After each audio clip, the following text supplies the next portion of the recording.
We encourage people to think different.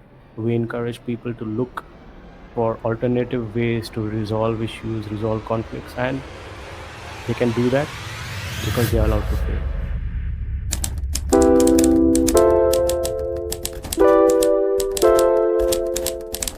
Your journey is more spiritually or authentically inclined than uh, just by the fact that you were a banker, you wanted to do something of your own, because that was a day and age where people were getting attracted to starting something of their own and become that entrepreneur and taste that part of the world as well.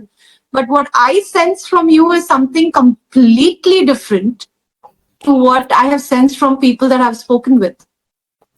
Veronica, I've seen a lot. Bombay is a very hard place. It Mm-hmm. really is. It's very challenging. It's even more challenging if you don't have money. Let me be very True. clear about this. I have lived a very, you can say, very disadvantaged life when I was in Bombay. A Mm-hmm. very disadvantaged life. But I think the very fact that I was disadvantaged was the biggest blessing I had. Just to give you an example, everything I wanted, I wouldn't have been pushed to achieve what I didn't have. Very true. Are you getting me? Yes, yes, completely. I'm with You you on that. know, a lot of times things like trust, human emotions like kindness, gratitude, Mm. you wouldn't really see it from privileged people. At least I haven't seen it much from privileged people. Because to understand those emotions, you need to go through suffering. If you haven't really experienced suffering, if you haven't really experienced hardships, I'm sorry to say, you're not going to be having that emotion of gratitude. True. Yeah. Now, coming back to your question as to why I felt, why I was pushed to leave my job, I actually felt I could do much better on my own because I realized at a point in time that everybody around me, or most of the people around me, were overwhelmed with vibrations, lower vibrations like anxiety, fear, guilt, shame. And to avoid those things, they started becoming people pleasers. You can see this across all corporate offices, across the board. You know, these are the vibrations that lower your authenticity. Once you become a people pleaser, once you start saying things that people want to hear, you're getting me. Yeah. So, But don't you have to do the same thing when you are an entrepreneur as well, because you're doing business with people? So, those kind of aspects do rub off on an entrepreneur as well, right? Because you need to network to grow your business. So, no, what's the that's difference when it comes to corporate and people pleaser and entrepreneur people pleaser? so that's exactly what I want to come to. Oh, okay. I'll just start off with another example. A partner of ours, a supplier of ours, he's probably about a net worth of a 50 CR. All right. His son just completed graduation. All right. And he asked his son to find a job and sustain himself for 3 years. He said, you look for a job, sustain yourself for 3 years. Call me in the fourth year and we'll see how that goes. We all asked him, why did he do this? He said, if my son doesn't learn to digest insult, Correct. he's not going to make it big in the corporate world or in the business world. Veronica, I'll again stress this fact. Corporate life is completely different from an entrepreneur. Mhm. Today, when I hire people, I don't look for the brightest. You might be surprised with this. I don't look for the brightest minds. No. I look for emotionally qualified, emotionally highly qualified people. Someone I can trust.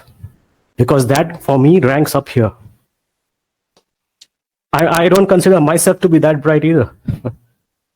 I'm not looking for bright people. I'm looking for people I can trust. I'm looking for people who are going to watch out for me. I'm going to look for people who I can leave the doors of my office open to at midnight. And I know that things are going to be taken care of no matter what the crisis. India is a very difficult place to do business, let me tell you. A statistic says, I think, more than half the startups don't make it past 5 years. True. And out of those half, only 10% make it past the first 10 years. So you kind of collaborate that, you kind of sort of see the ratio of failure. Why is that? You have ChatGPT to write great business ideas for you. Why are you failing? You have banks giving you loans.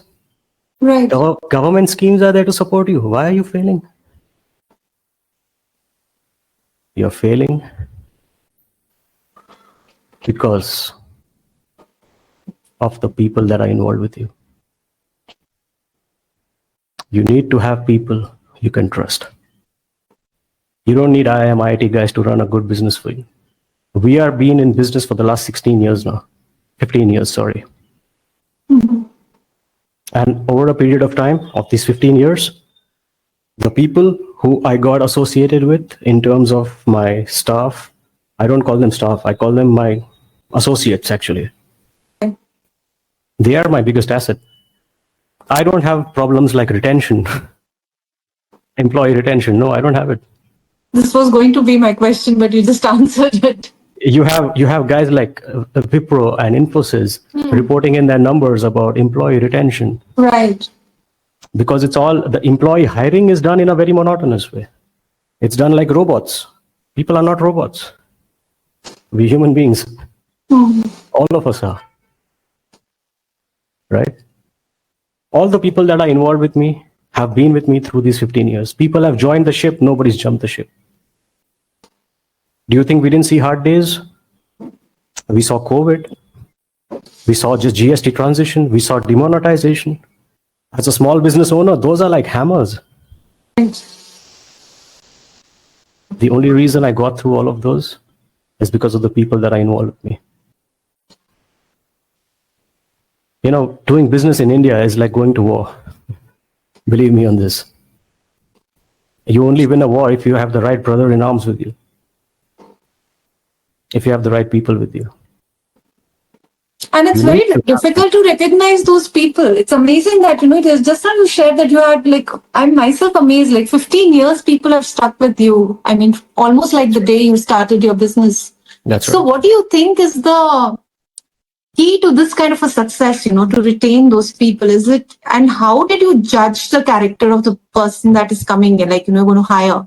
It's very difficult otherwise in one meet or two meets to understand that this person is actually the one. It's very difficult to find a life partner. Now, be it a person who's going to work with you to have a trust to altogether at a different level. So, how did you achieve that? Veronica, there are two things to this. One, all the people that joined us didn't have any experience. They were, most of them were, not most, all of them were freshers.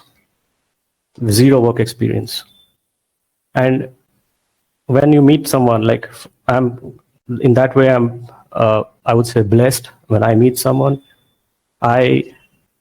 most of the times I know why this person is here, right?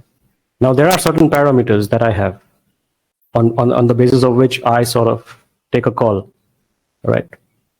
Most of the staff that I have today have been through situations which have been very common, something that I resonate with, because I have seen those days as well, right? Like I told you, a disadvantage is usually a blessing in disguise. See our Olympics, for example. We have five Olympic medals, and we have 19 Paralympic medals. That says a lot. That says a lot. When you are disadvantaged, you don't have a plan B. You actually don't have a plan B because you're already right at the bottom. Now the only way is up, right? And I sort of try and look for candidates who are having some kind of a disadvantage in their lives. I mean, there are people who've been through personal loss. There are people who've been through heartbreaks, poverty, hardships. Right. Because I have seen a lot of this, and that is something that has driven me to get to something that I don't have. Right. And the brightest candidates usually don't come to us because we are a small business owner.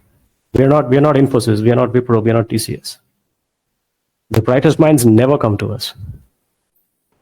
And honestly, when I started off, I was a little skeptical. But now, after 15 years, I can say this for sure, that TCS might have a retention problem, my companies don't. All right. Because without suffering, without pain, without suffering, you are not going to understand certain emotions. Without the understanding of those emotions, you will not be solving problems of the customers. You will not be able to solve the problems of the business. You won't be able to. Right. So That's these, interesting. yeah. And I'll say this time and again, disadvantage is the greatest blessing you can have. And I truly still look to hire emotionally intelligent people. Trust for me is more important than merit. Merit is fine. I mean, if you're meritorious, if you're bright, it's great. If you're not, it's fine. For us, that's not the prime. It's not the prime parameter on which I'm going to hire you. Because having faced sufferings, having faced hardships, having faced personal problems, poverty, losing family members, for example, yeah, that changes people. It changes people to actually go out and do something else. What got me thinking here was, do you see yourself in them? To some extent, yes. To some extent, yes, I do. It's And the basically you're reason, hiding yourself. you can say that. You can say that. I wouldn't try and say that. Like I said, I don't call them my staff. I call them my associates. True. They don't work under me. They work with me. All right. And it's because of this philosophy, I think, that we are like a family. We don't leave each other that easily. Yeah. Because what I've seen is that when you start making things way too professional, right? When you push people to achieve deadlines, achieve targets, and then when you reprimand them for not doing this, not doing that, that hurts their self-esteem. Because everybody is putting in 100%. All right. Everybody is always putting in 100%. The competition is such. There is so much competition. Everybody has to put in 100%. Now, if you're not doing that, you will be replaced. Everybody knows it. And It's on top of that, if you're just going to keep pressurizing them, if you're going to just keep pushing them, well, it doesn't work out. It really doesn't work out. Yeah, that's actually true. You would like to yourself also work in an environment which is supportive and open and transparent and communicative, right? Rather That's it. than just giving you the task list and pointing out things like this is what I need and this is what I don't need, kind of a thing. So it's Again, quite yeah, sorry to cut you, but again, that sort of comes down to vibrations. Like I told you, what happens is, this I've experienced firsthand as well. When I left my bank job, people all around me said I'm doing a big mistake. They said, why are you doing this? Why are you leaving this safe job? Are you crazy? You're not going to do well. Half the companies closed down in the first 5 years, this and that and this and that. What I realized was it was all the low vibrational people who couldn't ever do this that were telling me not to do it. Right? You have to find a way to fly higher than that. You have to. I like reading a lot. And I also like to read. There is this Urdu poet, Dr. Allama Iqbal. I don't know if you're aware. He's the gentleman who wrote Sare Jahan Se Acha Hindustan Hamara. Right. There is a very beautiful poem, Khudi Ko Kar Buland Itna. I've heard that poem, yeah. In that, Veronica, there is this beautiful verse that says, when the dark clouds of storm approach, a sparrow finds a shelter, but a hawk, an eagle, finds a way to fly higher than those clouds. Right? The hawk flies above the storm, lets the storm pass it below it, and then comes back to its prey. So it's up to us. We have to decide whether we want to be the sparrow or we want to be the hawk. That is something that stuck with me right from a very young age. And I think that is something that pushed me to sort of fly above the obstacles. And it is what it is. See, look, I'm not saying a corporate life is bad or a corporate life is this. No, I don't say that. But the kind of toxicity that you hear about the corporate life these days, the kind of toxicity that's coming out in the media, all right, about the going-ons in corporate banks and so on and so forth. It's exactly not the kind of environment a person would perform. Nobody would perform in those environments, really, right? You need to have a little more calmer attitude towards the people who are working with you, because at the end of the day, it's these people who are going to work for you, work with you to get your company to heights. It's not going to work otherwise. Well, that's actually true. And I think things, I don't know whether they are changing or not, or how it is, because I'm no longer working in the corporate world. It's more like a solo drive for me right now. But this kind of a sense that I have is that the corporates are changing because the new generation that is coming in is changed. They are no longer like, brand based kind of a thing that, I've just dropped out of college, so I need to get into, like, I was an IT graduate. So for me, the first aim was kisi tarah, you get that TCS Infosys logo, right? Like, this has been your first job that is set, because people will think that, oh my God, she entered TCS Infosys. That means, she has the caliber and I'll have more doors opened, right, for the opportunities. See, that's exactly the rat race I was telling you about. That's the rat race exactly. mentality I was telling you about. That's why it resonated with me, because I myself was like that, these are the things and this is how it is going to work. Maybe as Indians we are conditioned, like, if you're doing XYZ kind of a thing, then then XYZ companies are the ones that you need to look out for right at the beginning, because wo ek thappa lag jata, that brand that you're an ex TCSer or ex Infosys. Exactly. You see, you mentioned a very important thing, the Indian mindset conditioning. What I've noticed, what I've observed is in India, or where we live, we are from a very young age taught in terms of winning and losing, in terms of coming first, second, third. Yeah? And if you're not in the top three, or if you're not winning, you're always compared to the person who's winning, right? So what that does to you is it automatically puts you into that rat race. Right from a very young age, you are conditioned to look at the person in front of you, look at the person beside you, and compare yourself to the person behind you. So it's really not going to achieve your maximum potential. Because once you've beaten the person ahead of you, that's it. That was your goal. Was that what all this was about? Really? That's what happens. And this gentleman, I can't remember his name, the founder of NVIDIA, Yuan Hansen, or something Jensen Huang or something. Yeah. It's a very interesting thing he said. Somebody was interviewing him. I saw this on CNBC. He said, when we went to a venture capitalist, the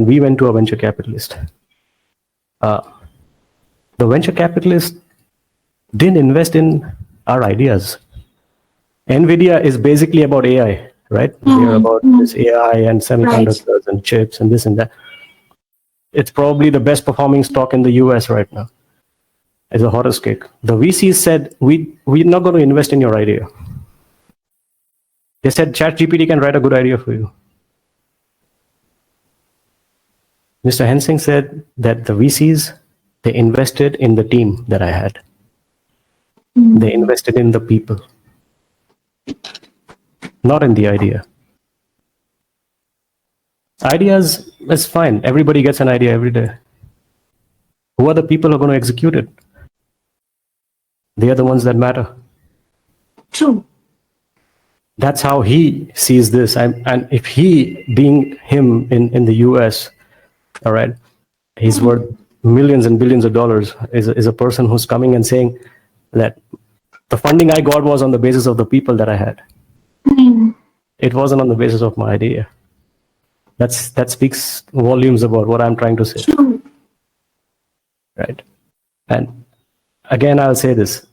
When you're doing any business, plans don't work. Let me tell you this. You will have elaborate team meetings. You will have elaborate planning. The first casualty of war is plan. All right. It never works out the way you planned it. What happens in other places? There is a blame that keeps going around. The team leader blames the people, the people blame the managers blame the team leaders. Why didn't this work out? Why didn't that work out? Right. See, the thing is, they're just wasting their time planning. War is all about action. It's not about planning. And I trust people to take action with the kind of team that I have. I know they will do an action. They won't wait for me to come into the room, have a fancy boardroom, have fancy meetings on whiteboards. No. Because they know that doesn't work. True. What works is action. And action can only happen when they trust me and when I trust them. Again, trust. I want to emphasize on this to all your listeners. Trust. It's such a powerful human emotion. And you can trust people who are authentic. You don't have to be perfect. I think I told you this the other day as well. You don't have to be perfect. You just have to be authentic.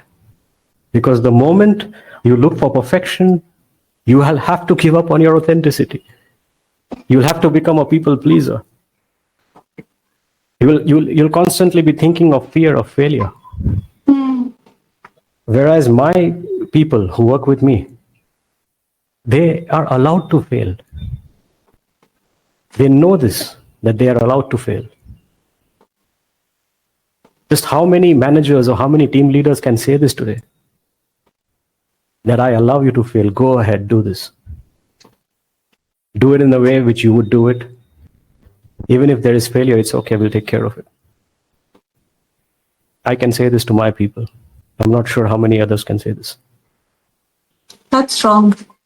I mean, just standing up and saying you're allowed to fail gives that faith in your people also, right? In your associates. That it's trust. It's trust. Correct. Amazing. I just love that, you phrased it like, you are allowed to fail. So yes, you are. Because look, I don't know if how success is being measured other places, but for me, success is nothing but failure energy just becoming better. All right. From every failure, you learn something and you move to a higher vibration. You fail in school, you do that year again. If you're doing something again, you're bound to do it better than others.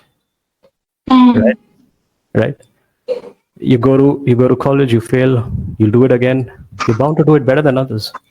What happens is that failure energy is actually taking you to success. So it's about failing and learning. If you're not failing, I'm sorry, you're hardly learning anything. that is right. That's true. And in business, like I said, it's war. But the best part about this war is, even if you fail, you're not going to die. You have another day to look forward. One thing is that, this obsession with success makes you feel a little bit scared, or like literally being scared of getting failures in your path. What are the other things that you feel that a person has in them towards success that makes them run away from failures or accept the fact that yes, I have failed? Pain. It's as simple as that. It's pain.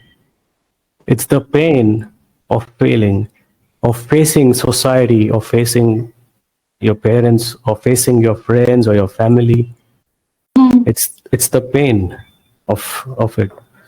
Well, let me tell you something. Pain is just weakness leaving your body and your soul. If it is physical pain, it's your physical weakness that's leaving you. All right. If it is your emotional pain, say for example, you've just gone through a heartbreak. If that's your emotional pain, it's your emotional weakness that's leaving you. Pain is nothing but your weakness leaving you. You should embrace it. On the contrary, because that pain is temporary.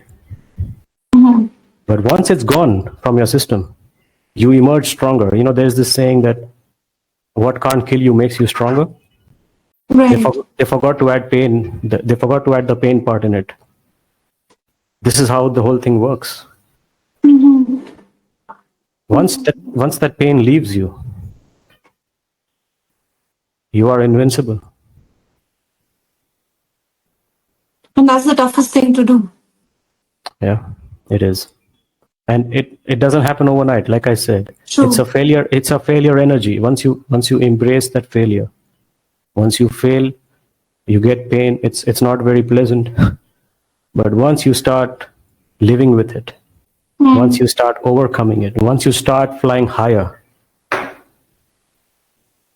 look, you cannot achieve greatness without suffering. True. It's just not possible. And pain, hardships, sufferings are all designed to increase your human vibrations. It is there to increase your human vibrations. You take the example of any great person in this world. Nelson Mandela stayed for 40 years in prison. That's why he became Nelson Mandela. That 40 years of failure energy was there with him before he became a winner. Right? True. I mean, That's people like Steve Jobs didn't find Apple in their first try. Right? They had a series of failures before Apple happened. correct. Right?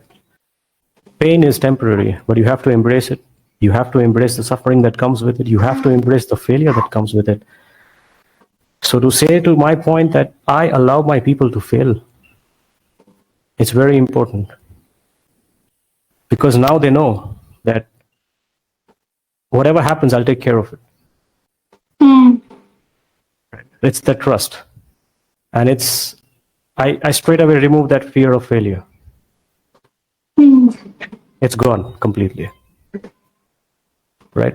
So that makes a great deal of a difference. The few key points that have really stuck to me. I mean, I think it's like the Fevicol ka jod kabhi tutega nahi type is, allowing people to fail, having the trust factor that you have, and hiring somebody who is, I'm not saying a mirror image of you, but where you can see a glimpse of yourself, which gives you that faith in yourself that you're hiring the right person for your business. So You who used to walk in for a job were the kind of people who you wouldn't call them meritorious, because obviously this where I operate from is a 3-tier city, right? Right. The meritorious people usually fly out. They either fly out of India or they go to bigger cities like Bombay, Bangalore, Delhi, wherever. Correct. So we are actually left back with talent that is considered not meritorious, academically speaking, right? But I never considered myself to be that bright either, academically. All right. What society does is it actually puts, if you're not good at, say, academics, it sort of puts you down in where we live, especially, right?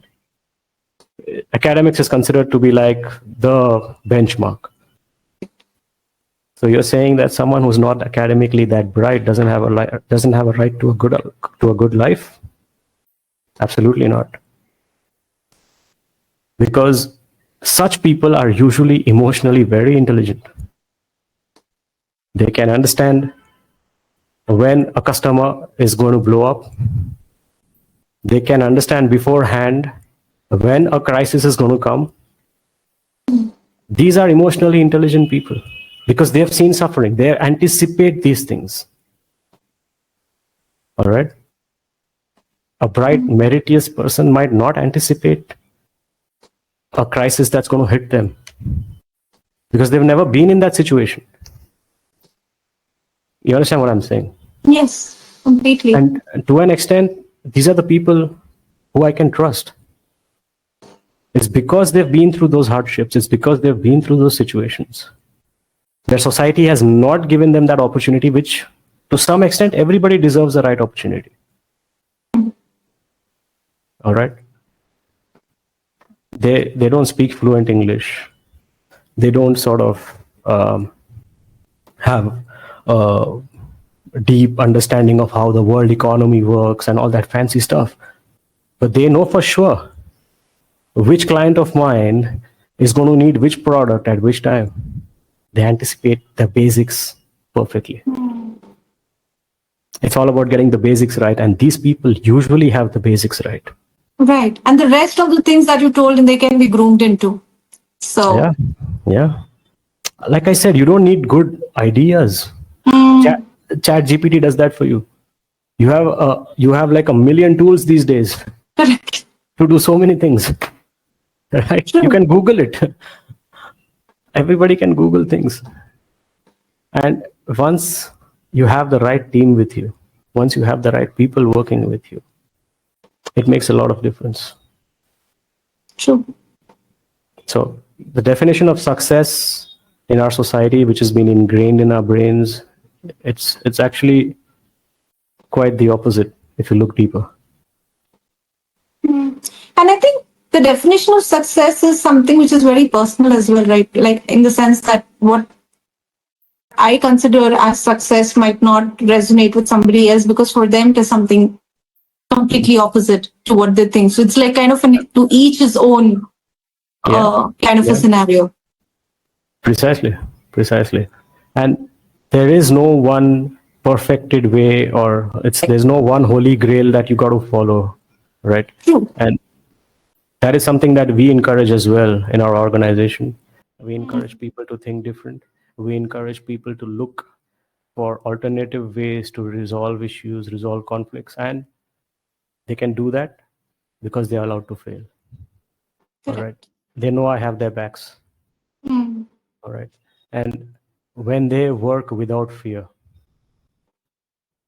they produce 110%, not even correct. 100. They work at the best of their capacities. Because there is no And sword hanging on top of their head, right? That they have to absolutely, succeed. absolutely, So, there is no sword. There is no sword at their head on their heads, like you said. And also, they know that no matter what happens, hmm, they will be encouraged again to do the same thing that they did. It's the process. It's the process that is different.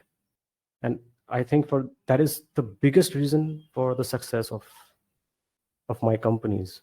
It's the people, they run it. And that's if true. this is not followed, if this is not followed, I wouldn't be surviving for 15 years for sure, Hmm, right? Because I don't have access to the kind of talent that you would have, say, in Bangalore or Bombay. No. The only people that stay back in a tier 3 city are the ones who cannot get an opportunity outside. All right. So that is a very hard hitting reality.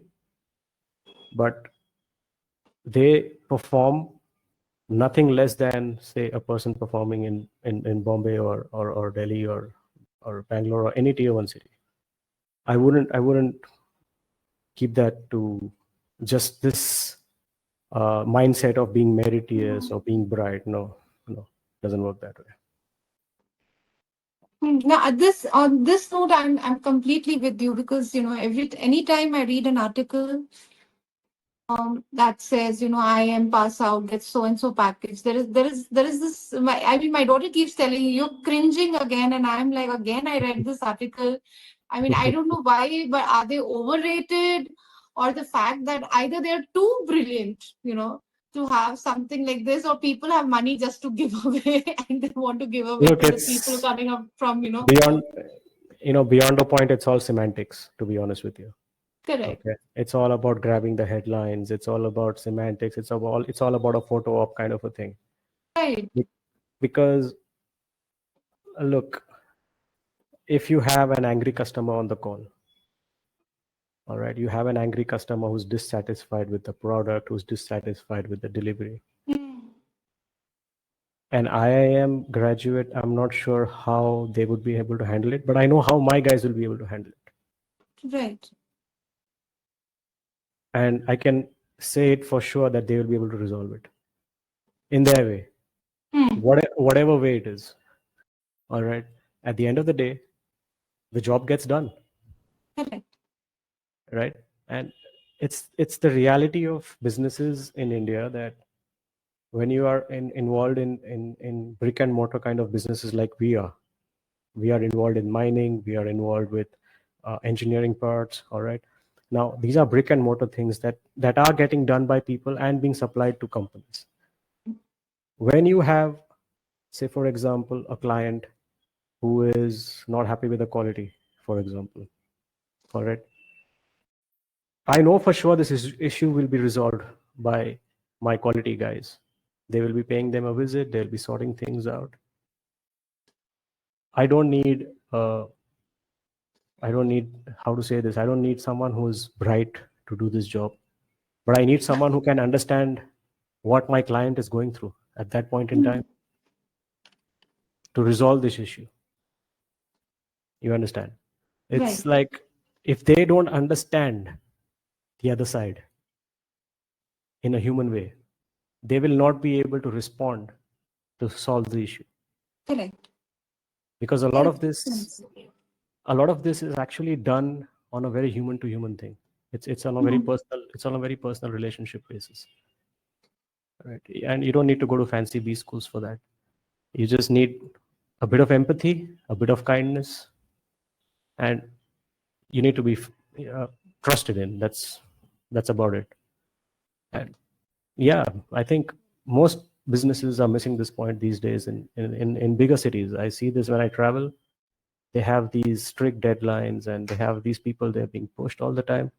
Hmm. I find it quite strange how people manage to stick around. I mean, at least I wouldn't So really. you're telling me your entire process and the way of working is not deadline based in the sense that we have this project and we have to finish. I mean, we have to deliver the We so and so products on so and so date. So that would become a deadline, for your team members to, or sorry, look, you don't call them team members, but your associates, yeah, to we deliver. do have deadlines. We do have contracts which we have to honor. All right, Hmm.